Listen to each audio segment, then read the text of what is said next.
Во најава е предреферендумска бура.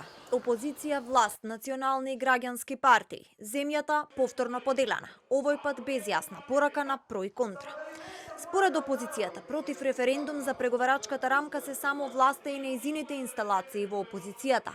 Според Мицкоски, Македонија се наоѓа во една чудна ситуација, иако според него огромното мнозинство граѓани без разлика на етничката припадност се за референдум. За партиите на албанците во опозицијата, Мицкоски вели дека е во дилема дали се уште се во опозиција со оглед на поддршката на францускиот предлог при гласањето во собранието. Од друга страна, ВМРО ДПМН останува на ставот референдум, иако за формата се уште се дебатира.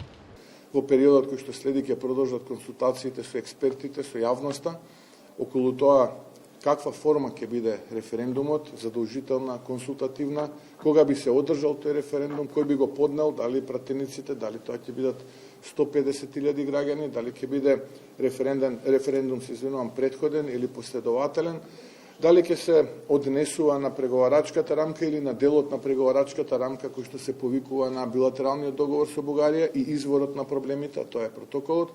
Тоа се работите кои што треба да го заштитат македонскиот идентитет.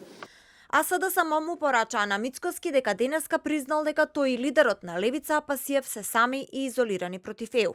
Мицкоски потврди дека неговата фарса за референдум, која што е за внатрешна употреба во ВМРО ДПМН, нема поддршка ниту од другите опозицијски партии.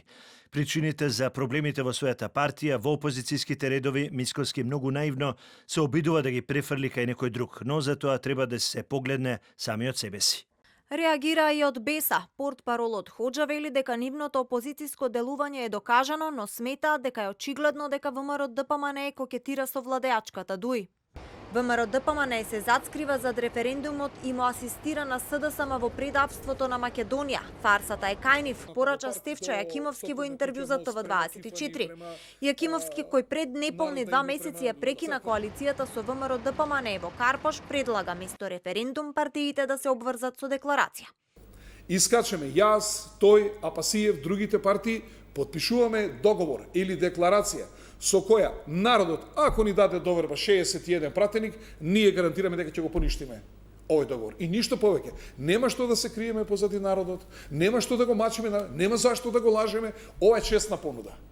Референдум на државно ниво распишува собранието по сопствена иницијатива и по предлог на најмалку 150.000 граѓани. Македонија пак веќе го подпиша протоколот со Бугарија и ја започна првата политичка меѓувладина конференција со ЕУ, иако опозицијата најавува дека не е се завршено и бара механизми да ги сопре уставните измени кои мора да се направат за земјата и официјално да ги стартува преговорите со ЕУ по кластери.